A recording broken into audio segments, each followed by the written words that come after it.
Hello students, कैसे हैं आप लोग।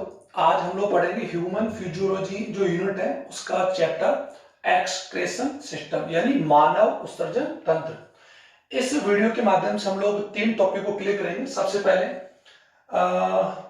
इंट्रोडक्शन ऑफ एक्सक्रेशन यानी उत्सर्जन क्या है। दूसरा नाइट्रोजिनस वेस्ट यानी जो नाइट्रोजन जो अपशिष्ट पदार्थ है वो कितने प्रकार के होते हैं और उनके आधार पर नाइट्रोजन जो उत्सर्जी प्राणी होते हैं वो कितने प्रकार के होते हैं। थर्ड हमारा टॉपिक है एक्सक्रीटरी सिस्टम ऑफ ह्यूमन यानी मानव का उत्सर्जन तंत्र। तो स्टार्ट करते हैं हम लोग वन बाय वन। तो स्टूडेंट, सबसे पहला हम लोग बात करने जा रहे हैं उत्सर्जन के बारे में। अगर हम लोग बात करें तो आप लोग डेफिनेटली आप लोग जानते होंगे उत्सर्जन का मीन क्या होता है। तो सबसे पहले मैं बता दूं कि जो एनिमल्स होते हैं यानी प्राणियों में उपापचयी जो क्रिया होती है उन उपापचयी क्रियाओं के दौरान उनमें कई प्रकार के अपशिष्ट पदार्थ बनते हैं यानी वेस्ट पदार्थ बनते हैं। उन वेस्ट पदार्थों में जनरली अगर बात हम लोग करें या CO2 की बात हम करें, जल की बात हम करें, यूरिया की बात हम करें, यूरिक अम्ल अगर हम लोग बात करें, यूरिक एसिड की बात हम करें या अमीनो एसिड। ओके, तो ये जनरली कुछ ऐसे अपशिष्ट पदार्थ होते हैं जो शरीर के लिए हानिकारक होते हैं यानी टॉक्सिक होते हैं। इन्हीं अपशिष्ट पदार्थों को हम शरीर से जो बाहर निकालते हैं तो जनरली हम लोग जानते हैं कि जो CO2 है, H2 है, इनको तो हम लोग जनरली हम लोग त्वचा के द्वारा, फेफड़ों के द्वारा या फिर मलमूत्र रूप में बॉडी से बाहर निकालते थे। लेकिन जनरली होता क्या है कि प्राणियों में उपापचयी क्रियाओं के दौरान नाइट्रोजनी अपशिष्ट पदार्थ, और वो नाइट्रोजनी अपशिष्ट जो पदार्थ हैं वो प्रोटीन, यानी इसे आप लोग कंफर्म कर लें कि प्रोटीन के अपचयन या अपघटन या कैटाबॉलिज्म से बनते हैं। तो प्राणियों में नाइट्रोजन प्रोटीन के अपघटन से या उपापचयी क्रियाओं से निर्मित नाइट्रोजनी अपशिष्ट पदार्थ बनते हैं। उन नाइट्रोजनी अपशिष्ट पदार्थों को हम उत्सर्जी पदार्थ कहते हैं और वो उत्सर्जी पदार्थ को शरीर से बाहर निकालने की जो क्रिया होती है उसे हम लोग कहते हैं उत्सर्जन। यानी बहुत ही एक सिंपल परिभाषा मैं आपको बता रहा हूं। उत्सर्जन का अभिप्राय मैंने आपको समझा दिया।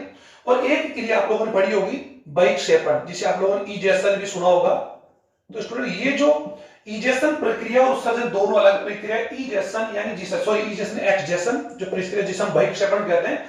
बहिक्षेपण प्रक्रिया के द्वारा हम लोग अपचित पदार्थ यानी अपचित जो पदार्थ होते हैं जिसे हम लोग मल बोलते हैं उसे हम लोग आहारनाल के रेक्टम भाग के द्वारा बॉडी से बाहर निकालते हैं, उसे तो बोलते हैं मल त्याग या फिर बहिक्षेपण। ओके, और उत्सर्जन प्रक्रिया में हम लोग नाइट्रोजनी अपशिष्ट पदार्थ, ये ध्यान दें, नाइट्रोजनी अपशिष्ट जो पदार्थ होते हैं उसे बॉडी से बाहर निकालते हैं यूरिन या मलमूत्र के द्वारा। और जो या तो ठोस पदार्थ हो सकते हैं अगर यूरिक एसिड की बात हम करें, या फिर विलय पदार्थों में निकालते हैं।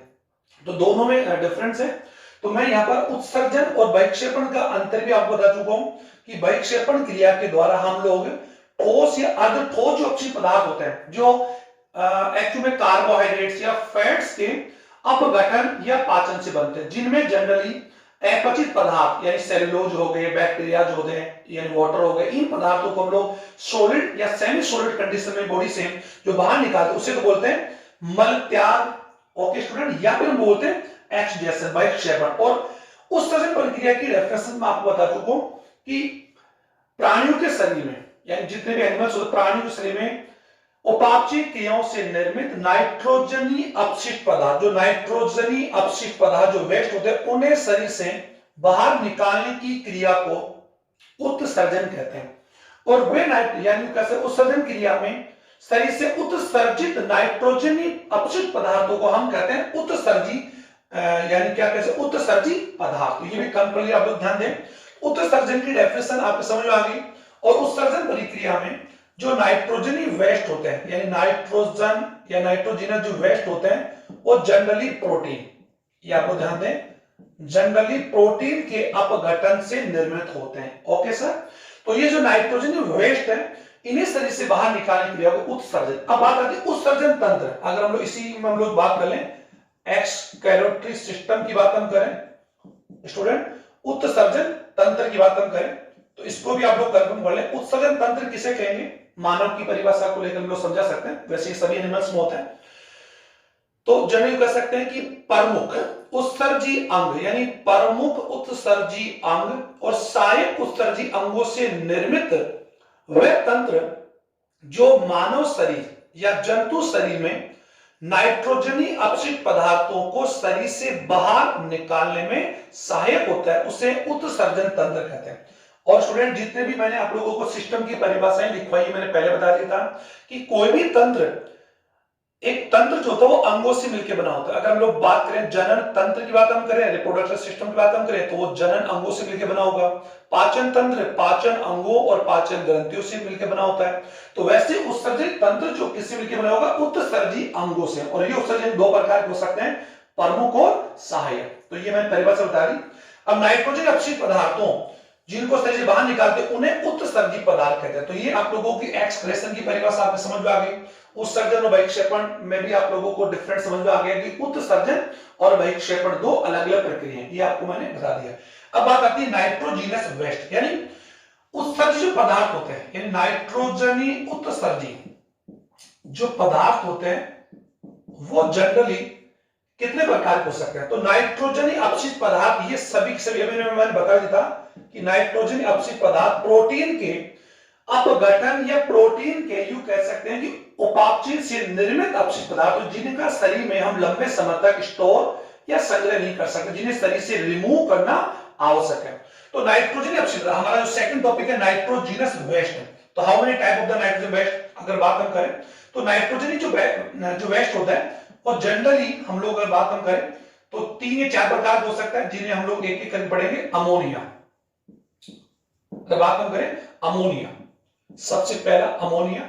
सेकंड नंबर की बात हम करें यूरिया, ओके स्टूडेंट, यूरिया। और third one is uric acid, uric acid. आप इसको आराम से समझ भी पा रहे होंगे, यूरिक एसिड यानी यूरिक अम्ल, ओके। और एक फोर्थ नंबर पर अगर हम बात करें वो होता है अमीनो एसिड। अब ये नाइट्रोजनी अपशिष्ट पदार्थ जो होते हैं, इन नाइट्रोजनी अपशिष्ट पदार्थों को हम लोगों ने जनरली 4 भागों में डिवाइड किया हुआ है। 4 प्रकार के हो सकते हैं, जिनमें हम लोग 1 बाय 1 हम लोग एक एक स्टडी करते हैं। अब सबसे पहले बात हम करें अमोनिया। तो जनरली क्या होता है स्टूडेंट की प्रोटीन के अपघटन से, यानी प्रोटीन, ये आप लोग इसको समझें और हम जान सकते हैं प्रोटीन के जो मोनोमर्स होते हैं या प्रोटीन की जो कंटेनर्स होते हैं जिन्हें हम लोग बोलते हैं अमीनो एसिड्स। तो सबसे पहले हम जानते हैं कि प्रोटीन जो होता है वो अमीनो एसिड से मिलकर बना होता है। और अमीनो एसिड 2 टाइप के होते हैं, आवश्यक और अनावश्यक। तो शरीर में अनावश्यक जो अमीनो अम्ल होते हैं, अमीनो एसिड्स होते हैं, उनके डीअमीनेशन या उनके अपघटन से जनरली शरीर में अमोनिया बनती है। ये ध्यान दें आप लोग, अमोनिया बनती है। और अमोनिया एक विषैली गैस है। तो अमोनिया सबसे विषैला नाइट्रोजीनस पदार्थ है और इसका निर्माण प्रोटीन या अमीनो अम्ल के डीअमीनेशन क्रिया से होता है, अमोनिया। इसको आप कंफर्म कर लें। और अमोनिया एक विषैली गैस है और जल में घुलनशील है, यानी जल की बात हम करें जल में घुलनशील है, लेकिन जल में डिसॉल्व है, यानी घुलनशील है। इसको आप ध्यान से कंफर्म कर लें, जल में। और अमोनिया एक विषैली गैस है जिसे केवल जल, यानी इसे शरीर से उत्सर्जन करने के लिए, यानी ये जल में घुलनशील तो है लेकिन कम अमाउंट के अंदर घुलनशील है, तो अतः इसे शरीर से बाहर निकालने के लिए अधिक जल की आवश्यकता पड़ती है। ये ध्यान दें, अतः अमोनिया को शरीर से बाहर निकालने में अधिक जल की आवश्यकता पड़ती है। और अमोनिया को शरीर से उत्सर्जन करने की क्रिया केवल मात्र जलीय प्राणी में हो सकती है, ये आप कंफर्म कर लें। तो अमोनिया को, यानी वे प्राणी जो अमोनिया को या नाइट्रोजन अपशिष्ट पदार्थ को अमोनिया के रूप में उत्सर्जित करते हैं, उसे हम बोलते हैं अमोनोटैलिक प्राणी। इसको भी आप समझे, अमोनोटैलिक। मैं हिंदी लिख रहा हूं ताकि आप इसको आराम से लिख लें। अमोनोटैलिक यानी वे प्राणी जो नाइट्रोजनी अपशिष्ट पदार्थ को अमोनिया के रूप में शरीर से बाहर निकालते हैं, उन्हें अमोनोटैलिक या अमोनिया उत्सर्जी प्राणी कहते हैं। इसकी डेफिनेशन आप लिख लेंगे, यानी कर सकता है एनिमल्स व्हिच एक्सक्रेट, यानी व्हिच एक्सक्रेट अमोनिया, यानी जो अमोनिया के रूप में नाइट्रोजन अपशिष्ट पदार्थ को त्यागते हैं, उन्हें हम लोग अमोनोटैलिक एनिमल्स कहते हैं। ओके स्टूडेंट, इसके एग्जांपल की बात हम कर सकते हैं एक्वाटिक, यानी जो जलीय प्राणी होते हैं। इसको जो जलीय प्राणी की बात हम करें, जो जल में रहने वाले प्राणियों की बात हम करें, क्योंकि प्राणियों का हैबिटेट 2 ही है, या तो एक्वाटिक है या फिर टेरेस्ट्रियल, या तो जल या फिर स्थल। तो ये कंफर्म कर लें कि जल में रहने वाले प्राणी लाइक प्रोटोजोआ की बात हम करें, जलीय ऑर्थोपोडा की बात हम करें, जलीय एनिलिडा की बात हम करें, या जलीय जितने भी एनिमल्स होंगे वो जल में। और जल में रहने वाली जो मछलियों की बात हम कर सकते हैं, वो भी कौन सी, स्वच्छ यानी स्वच्छ का अर्थ होता है अलवणीय मछली, अलवणीय मछली जिन्हें हम लोग बोलते हैं स्वच्छ जल में रहने वाली मछली, ये सभी अमोनिया के रूप में नाइट्रोजन पदार्थ को त्याग करते हैं। तो मैं बता दी जलीय प्राणी, इसमें एग्जाम्पल मैं आपको बता भी रहा हूं, प्रोटोजोआ, एनलिडा, मोलस्का, ऑर्थोपोडा, या फिर यू कह सकते इकानोडर्मेटा, या फिर पिसी, लेकिन ये सभी के सभी जल में होने चाहिए, जल में रहने वाले, क्योंकि इनका हैबिटेट जल। तो ये अमोनिया की, और अमोनिया एक सबसे विषैला अक्षय पदार्थ है, और अमोनिया को उष्णकटिबंधीय जल की आवश्यकता सबसे अधिक पड़ती है। ये उस प्राणी क्या कहते हैं, अमोनोटैलिक। तो थोड़ा समझ में आ गया होगा। तो सेकंड वन की बात हम करें, अमोनिया के बाद में हम लोग बात करते हैं सेकंड नंबर का जो अक्षय पदार्थ है वो कौन सा है, यूरिया। ये मैंने यहां पर लिख दिया, यूरिया। ओके स्टूडेंट, अब यूरिया की अगर हम लोग बात करें, यूरिया अमोनिया से कम विषैला पदार्थ होता है। जनरली सभी प्राणियों में अमीनो अम्ल के डी अमीनेशन यानी अमीनो अम्ल के अपघटन से अमोनिया बनती है, लेकिन कुछ प्राणी उस विषैली अमोनिया को, यानी उस विषैली अमोनिया को, ये ध्यान दें, अमोनिया को एक प्रकार कर सकते हैं, अमोनिया से यूरिया का निर्माण करते हैं। ये ध्यान दें, बनती उनमें अमोनिया ही है, लेकिन अमोनिया विषैली है। उस अमोनिया, और हम लोग इस चैप्टर पढ़ भी लेंगे, तो अमोनिया से यूरिया का निर्माण करते हैं, और यूरिया अमोनिया से कम विषैली, अतः यूरिया का कुछ समय तक शरीर में संग्रह किया जा सकता है, कुछ समय के लिए। हालांकि ये भी एक अक्षय पदार्थ है जिसे शरीर से बाहर निकालेंगे, और ये जल में घुलनशील है, अतः यूरिया को शरीर से बाहर निकालने के लिए जल की आवश्यकता पड़ती है, लेकिन अमोनिया की तुलना में क्या पड़ती है, कम पड़ती है। तो यह भी मैं बोलूंगा कि यूरिया को जल या यूरिया को शरीर से बाहर अवशोषण करने के लिए जल की आवश्यकता पड़ती है, अतः ये भी जल में एक्चुअली कौन है, घुलनशील है। अतः ये जल में अधिक घुलनशील होने की वजह से इसे कम जल के द्वारा भी शरीर से बाहर निकाला जा सकता है। और वे प्राणी जो नाइट्रोजन अक्षय पदार्थ है, देखो ये भी नाइट्रोजन ही, ये भी है, तो वे प्राणी जो नाइट्रोजनी अपशिष्ट पदार्थ को यूरिया के रूप में शरीर से उत्सर्जन करते हैं, एक्सक्रेट करते हैं, उन प्राणियों को हम क्या कहते हैं, यूरियोटैलिक। मैं यहां पर लिख रहा हूं यूरियोटैलिक एनिमल्स। इसको आप स्टूडेंट आराम से हिंदी में लिख सकते हैं, यूरियोटैलिक या यूरियो उत्सर्जी प्राणी। और ये उत्सर्जी प्राणी जो होते हैं ये जनरली कौन कौन से होते हैं, एम्फीबिया,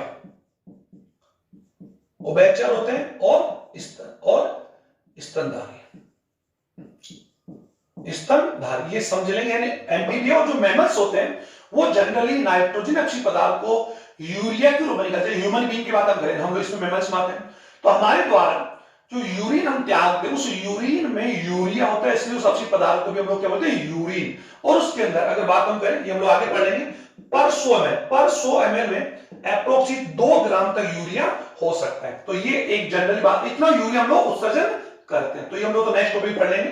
तो यूरिया अमोनिया से कम विषैल है, और इसका उत्सर्जन उभयचर और स्तनधारी जो प्राणी होते हैं, स्पेशली कौन से, स्थलीय प्राणी जो होते हैं, वो उत्सर्जन करते हैं। तो ये भी आपको मैंने समझा दिया। तो यूरिया, और वे जो यूरिया के रूप में उत्सर्जन करते हैं उन्हें हम लोग बोलते हैं यूरियोटैलिक। थर्ड नंबर का जो अक्षय पदार्थ हम लोगों ने यहां पर रखा है वो यूरिक एसिड है। अब इसमें यूरिक एसिड इन दोनों से कम विषैला होता है, और ये जल में, ये ध्यान दें, कम विषैला होता है। और कुछ प्राणी में अमोनिया से यूरिक अम्ल का निर्माण होता है, और यूरिक अम्ल जल में अघुलनशील है। ये आप ध्यान दें, अघुलनशील, ओके, अनसोल्यूबल है। तो अघुलनशील होने की वजह से यूरिक अम्ल को शरीर से बाहर निकालने के लिए जल की आवश्यकता नहीं होती है, और इसका शरीर में लंबे समय तक स्टोर भी किया जा सकता है। ये आप कंफर्म कर लें, यूरिक एसिड। और वे प्राणी जो नाइट्रोजन अपशिष्ट पदार्थ को यूरिक एसिड के रूप में फॉर्म करते हैं, वो एक्चुअल में अपशिष्ट पदार्थ को एक्चुअल कौन से फॉर्म में उत्सर्जन करते हैं, ठोस या फिर अठोस, यानी जिसे बोलते हैं सॉलिड और सेमी सॉलिड। और वे प्राणी जो नाइट्रोजन अपशिष्ट पदार्थ को यूरिक एसिड के रूप में बॉडी से बाहर निकालते हैं, उन प्राणियों को बोलते हैं यूरिकोटैलिक। क्या बोलते हैं, यूरिको, ये यूरियो और ये यूरिकोटैलिक। ये आप लोग समझो, यूरिको और वो यूरियो, ये डिफरेंट है। हम लोग ये यूरियोटैलिक है, और इसमें जो एग्जांपल्स हैं वो एक्चुअली कौन है, कीट। अगर बात हम कर सकते हैं इंसेक्ट की बात हम करें, कीड़े मकोड़े जो होते हैं वो हैं, आप लोगों के जो पक्षी एविज हैं वो हैं, और कुछ सरीसृपों की बात हम लोग कर लें, ये वो एनिमल्स हैं, सरीसृप हैं, रेप्टाइल्स और एविज और इंसेक्ट। ये तो आप लोग जानते होंगे। ये उत्सर्जी पदार्थ जो होता है उनका एक सेमी सॉलिड, जिसे आप लोग जनरली बोलेंगे अपशिष्ट पदार्थ पक्ष में देखा होगा बीट बोलते हैं, तो बीट एक्चुअली में एक पेस्ट फॉर्म में होता है, पेस्ट यानी सेमी सॉलिड, तो उनमें वाटर की अमाउंट क्या होता है, बहुत ही कम होता है, और अपशिष्ट पदार्थ यूरिक एसिड होता है। तो ये जो प्राणी इनके रूप में उत्सर्जन करते हैं, ये मैंने एग्जाम्पल बता दिया, और नाइट्रो अपशिष्ट पदार्थ। अब इसके आगे हमारा जो फोर्थ वन जो प्रकार हो सकता है वो बुक में दिया होनी, लेकिन मैं बता दूं अमीनो एसिड।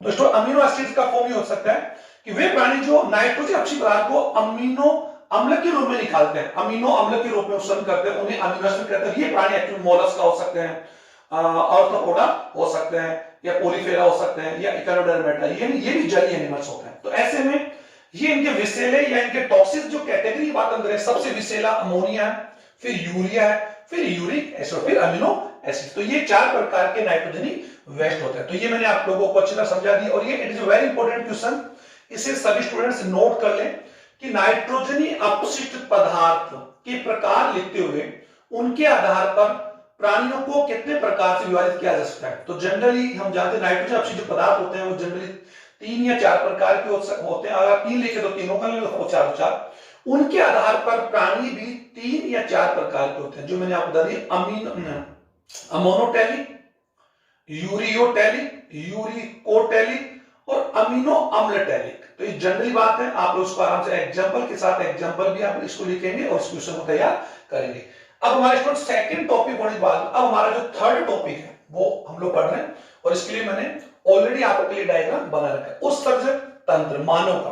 तो मैंने अभी आपको बता दिया कि मानव का जो उत्सर्जन तंत्र है उसकी परिभाषा मैं आपको लिखवा चुका हूं कि मानव सहित सभी उच्च जंतुओं में प्रमुख उत्सर्जी अंग और सारे उत्सर्जी अंगों से निर्मित वह तंत्र जो नाइट्रोजनी अपशिष्ट पदार्थ, और ये नाइट्रोजन अपशिष्ट पदार्थ प्रोटीन के उपापचय से बनते हैं, और प्रोटीन के उपापचय या अपघटन से निर्मित नाइट्रोजनी अपशिष्ट पदार्थों को शरीर से बाहर निकालने की क्रिया को या बाहर निकालने की क्रिया को उत्सर्जन कहते हैं, और इस क्रिया में सहायक तंत्र को उत्सर्जन तंत्र यानी एक्सक्रीटरी सिस्टम कहते हैं। और मानव का उत्सर्जन जो तंत्र है वो प्रमुख रूप से निम्न अंगों से मिलकर बना होता है, जिसमें पहला अंग अगर बात हम करें किडनी, इसको आप कंफर्म करें, मैं एक एक करके आपको लिखूंगा किडनी, और एक एक बार पढ़ेंगे भी वृक्क। सेकंड नंबर की बात हम करें किडनी के बाद हम बात हम करें मूत्र वाहिनी, यूरेटर, यूरेटर यानी मूत्र वाहिनी, ये डायग्राम भी बना रखा है। थर्ड है यूरिनरी ब्लैडर यानी मूत्राशय, यूरिनरी ब्लैडर मूत्राशय। ओके, फोर्थ वन अगर बात हम करें यूरेथ्रा, यूरेथ्रा जिसे आप बोलते हैं मूत्र मार्ग। ओके स्टूडेंट, ये जो मूत्र मार्ग है मेल और फीमेल अलग होता है, जब हम इस बारे में पढ़ेंगे मेल और फीमेल में अलग अलग होते हैं, जो मैं आपको जनरली बता दूंगा। तो उत्सर्जन तंत्र को प्रमुख रूप से बात करें किडनी की बात हम करें तो मानव में जो किडनी है वो प्रमुख उत्सर्जन है। इसी के साथ मैं एक टॉपिक को ऐड करना चाहूंगा, स्टूडेंट आप थोड़ा ध्यान दें कि मानव में उत्सर्जन अंगों के साथ ये हमारा आगे का टॉपिक हो सकता है, लेकिन हम इसको यहीं क्लियर कर लें ताकि हमें बार बार नहीं पढ़ना पड़े कि मानव में प्रमुख उत्सर्जन अंगों के अलावा अन्य उत्सर्जन अंग जो होते हैं वो कौन कौन से हैं। तो मैं आपको बता दूं मानव में अन्य उत्सर्जन अंगों की बात हम करें, ये आपका टॉपिक हो रहा है, इसको ध्यान दें। अन्य उत्सर्जन अंग किसके अलावा यानी एक शब्द प्रमुख, तो ये तो एक्चुअली कौन है प्रमुख उत्सर्जन अंग यानी it is a primary excretory organ in human being. तो ये ध्यान दें अन्य उत्सर्जन अंगों में सबसे पहला उत्सर्जन अंगों में कौन आता है आहार नाल, क्योंकि आहार नाल के द्वारा भी हम लोग अपशिष्ट पदार्थ जिसे भी हमने बताया था पैचेस या फिर मल या फिर स्टूल के रूप में बाहर निकालते तो वो भी अपने आप में कौन है उत्सर्जी अंग हुआ। हालांकि उस क्रिया को बहिक्षेपण कहते हैं लेकिन है तो अभी अपशिष्ट पदार्थ हो, और उत्सर्जन किसे कहते हैं जो अपशिष्ट पदार्थ को शरीर से बाहर रिमूव करे, या तो कौन सी कंडीशन में वैलेंट फॉर्म में या फिर सॉलिड या फिर सेमी सॉलिड फॉर्म। तो आहार नाल के द्वारा हम लोग मल को बॉडी से बाहर निकालते हैं, मतलब बैक्टीरिया हो गए या अपचित पदार्थ हो गए। सेकंड नंबर की बात हम करें इन पदार्थों के आहार नाल के अलावा त्वचा, सर स्किन भी हमारे बॉडी का एक उत्सर्जन है, क्योंकि त्वचा के द्वारा हम लोग जो पसीना होता है, स्वेट होता है, क्योंकि त्वचा में स्वेट ग्लैंड्स हैं, और ये मैंने आपको पढ़ा भी दिया। हालांकि इस बार जो चैप्टर एपिडर्मस जो सिस्टम है वो हमारे सिलेबस से हटा दिया गया है, और ये आपको ये हमने पढ़ तो लिया था, लेकिन कंफर्म कर लें कि 21 जो चैप्टर है वो आप लोगों के सिलेबस से हटा दिया गया है। तो ये जनरली आप जाने त्वचा के द्वारा हम पसीने को बॉडी से बाहर निकालते हैं। ध्यान दें, हमारी चौथा टॉपिक हो रहा है। ओके, मैंने ऐड कर लिया अभी। थर्ड वन की बात हम करें, लंग्स, यानी हमारे जो फेफड़े, फेफड़े के द्वारा हम लोग अपशिष्ट जो गैस होती है, CO2 है, या जो अपवापसी क्रिया में जो कार्बन डाइऑक्साइड, उसको बॉडी से बाहर निकालते हैं। और फेफड़ों द्वारा हम लोग जल वाष्प को भी बॉडी से बाहर निकालते हैं। तो जल भी एक अपशिष्ट पदार्थ है अनावश्यक मात्रा में। तो लंग्स में हमारी बॉडी के एक्चुअल कौन है? अपशिष्ट उत्सर्जी अंग है। फोर्थ वन की बात हम करें, स्प्लेन यानी प्लीहा की बात हम करें। प्लीहा हमारी बॉडी का एक टॉन्सिल्स है। अगर बात लसिका ग्रंथियों में आती है, और ये हमारी बॉडी के अंदर क्या होता है, मृत जो आरबीसी होती है, डेड जो आरबीसी होती है, उनका अपघटन होता है। और मृत आरबीसी का अपघटन से यहाँ पर एक्चुअल में विलिवर्डिन और बिलीरुबिन का निर्माण होता है, और विलिवर्डिन और बिलीरुबिन को बॉडी से बाहर तो निकालते हैं आहार के द्वारा, लेकिन उसमें मदद कौन करती है? स्प्लेन करती है। फोर्थ वन की बात हम कर लें, लीवर की बात हम कर लें, तो लीवर भी हमारा एक उत्सर्जी अंग है, क्योंकि लीवर में भी प्लीहा की तरह डेड, अगर बात हम करें, डेड आरबीसी का अपघटन होता है, ये कंफर्म कर लें। और डेड आरबीसी के अपघटन से आरबीसी जो हीमोग्लोबिन होता है, उस हीमोग्लोबिन के अपघटन से प्रोटीन जो ग्लोबिन है उसके अपघटन से विलिवर्डिन और बिलीरुबिन दो पिगमेंट्स बनते हैं, जिन्हें बॉडी से हम आहारनाल के साथ या बॉडी से मल के साथ बॉडी से बाहर निकालते हैं। तो ये कंफर्म कर लें, ये हमारी बॉडी के अन्य उत्सर्जी अंग है, यानी ये हमारी बॉडी के अन्य उत्सर्जी अंगों में अगर आपको क्वेश्चन आता है कि मानव में अन्य उत्सर्जी अंग कौन कौन से, आप इन पांचों के बारे में आप डिस्क्राइब कर सकते हैं। ये मैंने आपको बता दी। ओके स्टूडेंट, अब हमारा जो टॉपिक है वो हम लोग उस पर जाते हैं कि उत्सर्जी तंत्र मानव का इस प्रकार डिवाइड किया। अब मैं एक एक करके आपको यहाँ पर मैं पढ़ाना चाहूंगा।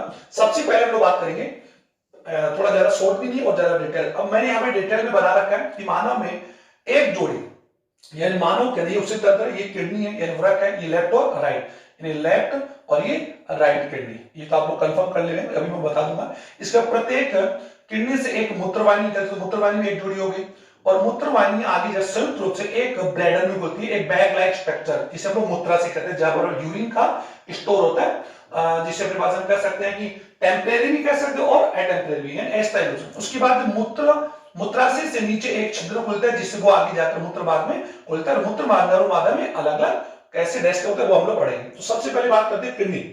तो मानव का ये प्रमुख उत्सर्जी अंग है, और मानव के अंदर एक जोड़ी, यानी वन पेयर। स्टूडेंट आप थोड़ा ध्यान दें, वन पेयर किडनी होती है। और किडनी की बात करें, किडनी का जो रंग होता है, यानी किडनी लाल रंग की, और सेम के बीच क्या करती है, जिसे बोलते हैं बीन, सेम या सेम जिसे बोलते हैं बीन सेक्ड, यानी सेम के बीज की आकृति की होती है। ये आपको ध्यान दें, इट्स कलर, यानी kidney is a red colour and bean shaped, bean shaped में होती है, सेम के बीज की आकृति होती है।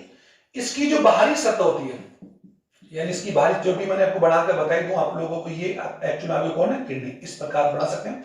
इसका जो आउटर जो सतह है, बाहरी जो सतह है, वो एक्चुअल में कॉन्वेक्स, यानी उत्तल सतह होती है। आंतरिक जो सतह होती है, इसकी जो आंतरिक जो सतह है, इंटरनल जो सरफेस होता है, वो कॉनकेव होता है, यानी उत्तल और अवतल। ध्यान दें, उत्तल और अवतल सतह होती है, बाहरी और आंतरिक।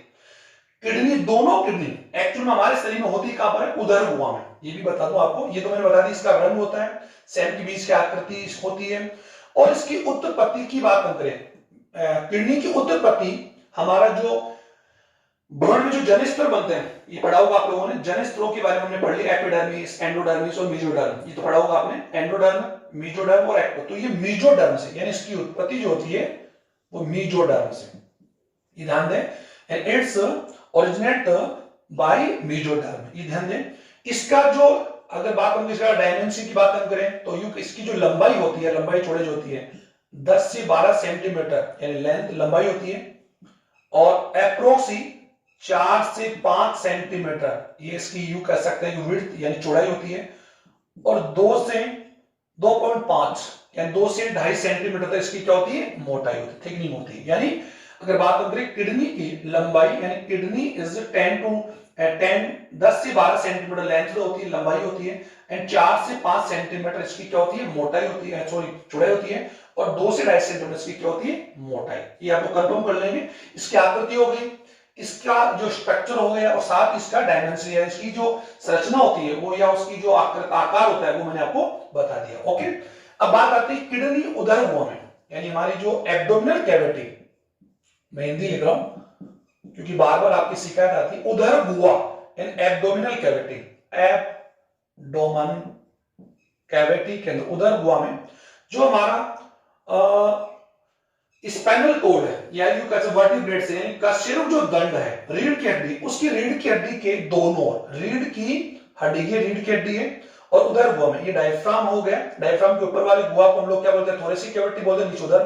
तो ये रीढ़ की हड्डी के दोनों ओर, ये रीढ़ की हड्डी के दोनों ओर एक जोड़ी में पाए जाते हैं, लेफ्ट और राइट। ये मैंने आपको बता दिया, और वो भी कहां पर, पृष्ठ भाग पर, यानी इसके कौन से भाग पर, पृष्ठ, उदर गुहा का ये कौन सा भाग है, अधर, और ये पृष्ठ भाग पर पाए जाते हैं। और ये विशेष प्रकार की एक झिल्ली या एक झिल्ली पेशी है, पेरिटोनियम। पेरिटोनियम पेशी के द्वारा, या झिल्ली पेशी बोले मसल्स के द्वारा, ये हमारे शरीर के उदर गुहा से जुड़ी होती है, दोनों किडनी, ध्यान दें, पेरिटोनियम से। ओके, अब किडनी की बात हम करें, किडनी को लेकर मैंने बता दी, इसकी बाहरी सतह कैसे होती है, आंतरिक सतह किस प्रकार की होती है, संख्या कितनी होती है, आकृति, आकार किस प्रकार का होता है, ये मैंने आपको सिंपली बता दिया। अब एक वृक्क की बात हम करें, यहां पर मैंने डायग्राम बनाने का प्रयास भी किया और ये दिखाने का प्रयास किया है कि ये दो जो संरचना देख पा रहे हैं, ये एक्चुअली में कोई महाधमनी है और एक और महाशिरा है। ओके, तो ये पश्चिम महाशिरा है और ये पृष्ठ महाधमनी। तो एक्चुअल में पृष्ठ यानी एक किडनी की बात हम करें या दोनों किडनी की बात हम करें, तो दोनों किडनियों में, एक जनरली बात हम करें, दोनों किडनियों में एक वृक्क धमनी, ये तो आपको मालूम होगा कि शरीर की सबसे बड़ी जो धमनी होती है उसे हम लोग यहाँ पर मैंने लिखा एरोटा बोलते हैं।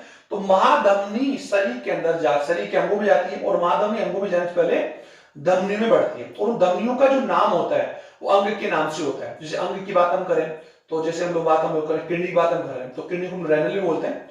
तो महाधमनी जो है वो आगे जाकर धमनी में बढ़ जाती है, और धमनियां फिर अंगों में जाती है। वो भी कौन सा ब्लड लेकर, शुद्ध ब्लड, ये तो आपने पढ़ा होगा, हम पढ़ लेंगे, प्योर ब्लड। तो एक प्रत्येक किडनी के अंदर एक वृक्क धमनी, यानी वृक्क धमनी, क्या वृक्क धमनी और तंत्रिका की बात करें, वृक्क धमनी और तंत्रिका, तंत्रिका तंतु, ये दोनों क्या करते हैं, प्रवेश करते हैं। ओके सर, और वो कैसे प्रवेश करते हैं वो भी मैं आपको बता दूं, क्योंकि प्रत्येक किडनी में एक गड्ढा, एक गर्त होता है जिसे बोलते हैं हाइलम। ये इसका कौन सा भाग, बाहरी एरिया आंतरिक। तो इसी गड्ढे रूपी संरचना में एक यूं कह सकते हैं, ये अगर महाधमनी है, अगर सारी स्टोरी महाधमनी, तो ये महाधमनी आगे जाकर, यानी महाधमनी एक लेफ्ट में चली गई और एक राइट में, तो महाधमनी एक्चुअल में वृक्क धमनी के रूप में धमनी उसमें वृक्क में प्रवेश करती है। आप देख पा रहे हैं, ये देख लीजिए, और यही वृक्क धमनी आगे जाकर वृक्क धमनिका में बढ़ जाएगी, इसको आप धमनिका में बढ़ेगी, और वृक्क धमनिकाएं आगे जाकर फिर वृक्क सिरिकाओं में, फिर वृक्क सिरिकाएं वृक्क शिरा। तो वृक्क धमनी और तंत्रिका ये दोनों एक्चुअल में हमारे वृक्क में प्रवेश करती है, इसको आप आराम से पढ़ लें। और ये मैंने ये बताइए क्या होता है आप लोगों की एक्चुअल में, क्या स्टूडेंट, पृष्ठ महाधमनी यानी डोर्सल एरोटा, और ये पृष्ठ महाधमनी हमारे दोनों किडनीज में आगे जाकर डिवाइड हो जाती है। तो ये तो एक्चुअली चलेगी लेफ्ट में, ये तो लेफ्ट में और ये राइट में। तो ये भी कौन है, वृक्क धमनी, ये भी कौन, वृक्क धमनी, ये वृक्क धमनी किस में जाएगी, दूसरे वृक्क में चली जाएगी। आप समझ पा रहे हो, ये लेफ्ट में। ओके, तो वृक्क धमनी और तंत्रिका ये दोनों इसमें प्रवेश करते हैं। इसके साथ ये तो एंटर करते हैं, एंटर यानी ये तो प्रवेश कर रहे हैं, ये ध्यान से सुन ले एक तरफ। और उसी प्रकार से वृक्क से, प्रत्येक वृक्क के हाइलम से एक वृक्क शिरा क्या बात आती है, ये बोलते हैं रेनल वेन। मैंने यहाँ लिख रहा है रेनल आर्टरी, रेनल आर्टरी तो क्या कर रही है, एक्चुअली इसमें प्रवेश कर रही है, और रेनल वेन एक्चुअली यहां से क्या हो रही है, बाहर निकल रही है, बाहर निकल रही है। ओके स्टूडेंट, तो वृक्क शिरा, लसिका वाहिनी, एक बार ध्यान से अभी सुनने, जिस प्रकार शरीर में रक्त को परिसंचरण के लिए शिरा और धमनी पाई जाती है, वेन और आर्टरी, उसी प्रकार शरीर में एक लिक्विड और होता है जिसे बोलते हैं लिम्फ। लसिका के ट्रांसपोर्ट के लिए, परिवहन के लिए वाहिनी होती है जिसे बोलते हैं लसिका वाहिनी, और लसिका वाहिनी कुल 1 भी होती है, ये ध्यान दें, जिन्हें लसिका या लिम्फ डक्ट कहते हैं। तो ये ध्यान, लसिका वाहिनी और वृक्क शिरा और मूत्र वाहिनी, मूत्र वाहिनी ये एक्चुअली में क्या होती है, बाहर निकलती है। ये जिसको मैंने यहां बना रखा है, देखो ये जो बाहर निकल रही है, ये बाहर निकलने वाली जो संरचना है, वृक्क शिरा, लसिका वाहिनी और मूत्र वाहिनी। ये मूत्र वाहिनी मैंने अलग से बना रखा है, देखो ये मूत्र वाहिनी यहां से बाहर निकल के दोनों से निकलकर आगे मूत्राशय में खुलती। तो एक्चुअली में वृक्क धमनी और तंत्रिका वृक्क में प्रवेश करते हैं, ये सुन ले आप लोग, कहां से? हाइलम से। और वृक्क का एक गड्ढा होता है, इसी गड्ढे में संरचना को हम लोग क्या बोलते हैं? हाइलम। ये ध्यान से सुन ले स्टूडेंट, क्या बोलते हैं? हाइलम। ओके, हाइलम या नाभि। इसी हाइलम वाले भाग से वृक्क, शिरा और लसिका वाहिनी और मूत्र वाहिनी बाहर निकलते हैं। ये 3 1 2 3 और ये 1 2, ये 2 प्रवेश करते हैं। ओके, ये कंफर्म कर ले। अब ये आप लोगों को किडनी का केवल मैंने अभी आपको क्या बताया? किडनी की मैं अभी आपको मॉर्फोलॉजी बता रहा हूं। एनाटॉमी हमारा नेक्स्ट टॉपिक होगा। अब मैं आपको बता दूं कि जो किडनी लेफ्ट और राइट जो होती है स्टूडेंट, लेफ्ट किडनी एक्चुअल में लेफ्ट किडनी राइट किडनी से, किससे? राइट किडनी से थोड़ी सी क्या होती है? ऊपर होती है। राइट वाली किडनी जो होती है थोड़ी नीचे होती है, क्योंकि हमारे उधर बुआ में राइट साइड में लीवर होता है, तो लीवर की वजह से राइट किडनी थोड़ी सी क्या होती है? नीचे होती है, लेफ्ट थोड़ी क्या होती है? ऊपर होती है। तो लेफ्ट किडनी अगर बात हम कर सकते हैं, left kidney is located higher compare to right, approx 3 mm, ज्यादा नहीं सर, 3 mm, केवल 3 mm थोड़ा ऊपर होता है। और लेफ्ट किडनी राइट थोड़ी सी बड़ी भी होती है, जिनका डायमेंशन या जिनका भी साइज मैंने बता दिया 10 to 12 सेंटीमीटर और 4 to 5 या 5 to 6, 5 से 6 सेंटीमीटर और 2 से 3 सेंटीमीटर की क्या बता दी मैंने आपको? मोटाई। तो ये आप लोग कंफर्म कर लेंगे, लेफ्ट किडनी राइट से थोड़ी सी क्या होती है? ऊपर होती है। ये मैंने यहां बनाने का प्रयास भी किया। ओके, तो आप लोग ये समझ, किडनी को समझ में आ गया, इसकी पूरी जानकारी मैंने आपको बता दी और आप आराम से वीडियो को सुनकर नोट्स बना लें। सेकंड जो हमारा जो है वो है सर मूत्र वाहिनी, जिसे अभी हमने लिखा यूरेटर। यूरेटर। ओके, अब बात हम लोग कर ले मूत्र वाहिनी।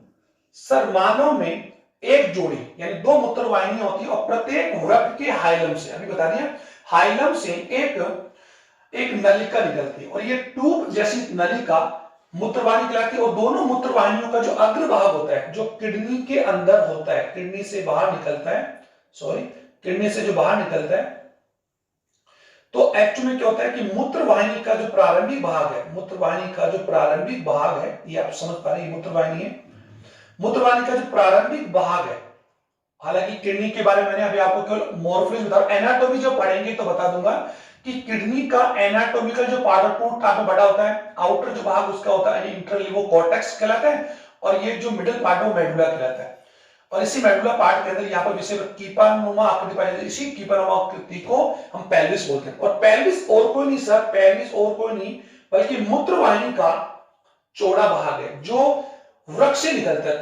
तो मूत्रवाहिनी का प्रारंभिक जो भाग होता है फनल शेप में होता है, फनल शेप कीप आकार। ओके सर, कीप नुमा होता है और चौड़ा होता है, ये सुन ले आप लोग, जिसे वृक्क पेल्विस या वृक्क श्रोणी भी कहते हैं। ओके, पेल्विस भी कहते हैं, ये भी हम लोग देखें पेल्विस। ओके, यही मूत्रवाहिनी आगे जाकर सक्रिय आती है और सक्रिय होने के बाद ये संयुक्त, दोनों संयुक्त रूप से मूत्राशय में खुलती है।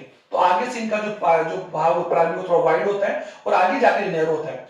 मूत्रवाहिनी की जो भित्ति होती है वो पेशियों से बनी होती है, इसको विशेष ध्यान दें, it is made up with muscle. और कौन से मसल? अनैच्छिक। और यही मसल्स मूत्रवाहिनियों में कर्मकुंचन गति या कर्मकुंचन का वेव उत्पन्न कर, जैसे यूरिन वृक्क से आगे की ओर गति करते हैं, या मूत्रवाहिनी जिसे बोलते हैं जो मूत्र का परिवहन करे। तो जनरल सी बात है कि वृक्क में रक्त के छनने से यानी अल्ट्राफिल्ट्रेशन प्रोसेस से यूरिन बनता है, और यूरिन नाइट्रोजन अपशिष्ट पदार्थ है बॉडी का, जिसे मूत्रवाहिनियां वृक्क से बूंद बूंद करके लेकर जाती है और मूत्राशय में खुलती है, इसीलिए उनको मूत्रवाहिनियां यूरेटर्स कहते हैं। जो एक जोड़ी होती है, आगे चौड़ी होती है, फिर आगे जाकर सक्रिय आती है। इनकी जो भित्ति होती है वो एक्चुअली में क्या होती है? मस्कुलर होती है, और इन्हीं मस्कुलर की वजह से ये मूवमेंट वेव उत्पन्न कर जो यूरिन आगे की फ्लो होता है। ओके, और कौन सी मसल्स होती है?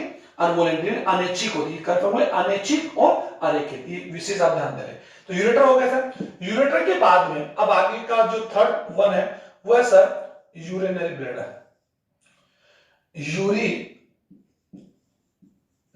ब्लैडर मतलब मूत्राशय। तो मूत्राशय, इसको सुन ले सर, मूत्राशय मानव में मूत्राशय, अलग बात हम करें पक्षी या शतुरमुर्ग इनमें मूत्राशय नहीं होता है, जो हम लोग पढ़ लेंगे आगे जाकर, अभी बता दूंगा। मूत्राशय मानव में एक thalamus, just like a bag like structure, और कौन से सेल में होता है? कॉनिकल यानी एक प्रकार थैलोनुमा और एक संपूर्ण संरचना है जो ऊपर से चौड़ा, यानी आप देख पा रहे हैं ऊपर से थोड़ा सा क्या होता है? ऊपरी भाग इसका चौड़ा होता है, ये भी मैं लिख रहा हूं, ऊपरी भाग इसका थोड़ा वाइड होता है, और नीचे का भाग एक्चुअली क्या होता है, सकरा होता है, वाइड, एंड एक्चुअली क्या होता है, नैरो होता है। तो मूत्राशय एक्चुअल में एक शंकुनुमा संरचना है जहां पर यूरिन का टेम्परेरी एंड एक्सपेंशन होता है और अप्रोक्सीमेटली यूरिन ब्लड में 600 से 600 टू 700 ml यूरिन का स्टोर किया जा सकता है और ये बैग लाइक स्ट्रक्चर है। और मूत्राशय मानव शरीर की बात हम करें तो मानव नर में, अगर ह्यूमन मेल की बात हम करें तो मेल में ये रेक्टम के आगे, मलाशय के आगे होता है, ये ध्यान दें, रेक्टम के आगे। इसलिए हम लोग देखते हैं कि मल त्याग के दौरान मूत्राशय पर भी प्रेशर लगता है जिससे मल के साथ साथ यूरिन का फ्लो भी होता है, तो ये हमेशा मलाशय के आगे होगा। फीमेल की बात हम करें, मेल फीमेल की बात हम करें तो फीमेल में ये वेजाइना के ऊपर होता है, यानी posterior superior to vagina, vagina के ऊपर। तो दोनों के पोस्टीरियर, दोनों की जो स्थिति है वो नर मादा में अलग है, ये कंफर्म कर लें आप लोग। ओके, अब बात आती है मूत्राशय की जो भित्ति होती है, यानी मूत्राशय की जो भित्ति होती है वो मोटी होती है, पेशी होती है। इसकी भित्ति में जनरली 3 भित्तियां या 3 स्तर पाए जाते हैं। इसका जो सबसे बाहरी भाग है, इसका सबसे बाहरी स्तर जो पेरिटोनियम से बना होता है, फिर मध्य स्तर जो पेशी होता है, मध्य जो स्तर होता है इसे बोलते हैं पेशी, ये पेशियों से निर्मित होता है। और पेशियां कौन सी, अनिश्चित। ये ध्यान दें, ये किससे बना हुआ, पेरिटोनियम से या सीरोसा से।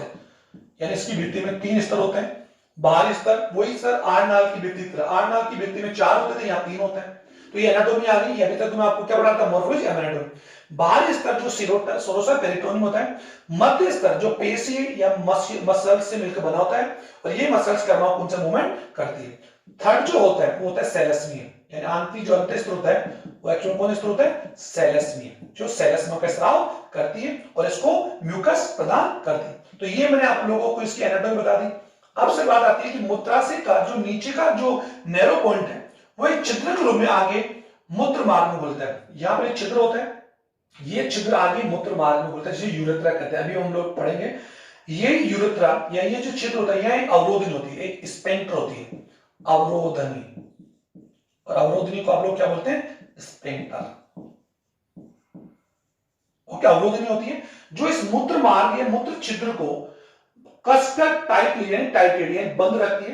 केवल जब मूत्र त्याग की क्रिया होती है, यानी कह सकते हैं कि इमिस्कुलेशन प्रोसेस होता है, जब मूत्र त्याग होता है उस दौरान ये जो अवरोधनी होती है शिथिल होती है और यहां से यूरिन का फ्लो कर दिया जाता है। तो ये मूत्राशय की जानकारी मैंने आपको दे दी। अब हमारा अगला जो फोर्थ पार्ट है, मूत्राशय के से आगे का जो फोर्थ पार्ट है उसे बोलते हैं यूरेथ्रा, सर मूत्र मार्ग। इसको आप आराम समझे। ये तो मैंने बता दिया कि मूत्राशय आगे छिद्र के रूप में एक मार्ग बोलता है जिसे यूरेथ्रा कहते हैं। यूरेथ्रा एक मूत्र मार्ग है। उसी मूत्र मार्ग में खुलने से पहले जो छिद्र होता है वहां अवरोधनी होती है, स्पेंक्टर होती है एक्चुअल में, और ये अवरोधनी एक्चुअली पेशी होती है और ये पेशी वो अनिश्चित होगी और ये जब मूत्र त्याग की क्रिया होगी उस दौरान शिथिल होती है और मूत्र त्याग कर दिया जाता है। अब मूत्राशय आगे मूत्र मार्ग बोलता है और मूत्र मार्ग जो होता है जनरली अगर बात हम करें मादा में बात हम करें, देखो जनरली एक बात तो बोलूंगा कि मूत्राशय जो पक्षी होते हैं, शुतुरमुर्ग है, घड़ियाल है या जो बर्ड्स होते हैं, उनमें ये नहीं पाया जाता है। इसीलिए एविस जो एनिमल्स होते हैं, पक्षी होते हैं, वो यूरिन को और मल को यूरिक एसिड यानी एक पेस्ट में निकालते जिसे हम लोग ब्लीड या पेस्ट को भी बोलते हैं। ओके, अब यहाँ पर मेल की बात है, ह्यूमन मेल में मूत्र मार्ग होता ही नहीं है, थोड़ा जनरल बोल रहा हूं। इन फीमेल है urethra is absent, in female के अंदर होता है। इनमें क्या होता है कि डायरेक्टली जो मूत्राशय होता है वो आगे डायरेक्टली वेजाइना में, वेजाइना जो ओपनिंग होती है यानी वेजाइनल जिसे हम जनन मार्ग बोलते हैं, उस जनन मार्ग के ऊपर एक छिद्र खुलता है जिसे हम लोग ऑर्फिक्स कहते हैं या मूत्र छिद्र कहते हैं। तो मादा के अंदर उत्सर्जन के लिए या मूत्र छिद्र अलग होता है और जनन के लिए वेजाइनल जो कैनाल होती है, वेजाइनल जो छिद्र होता है वो अलग होता है, ये ध्यान दें।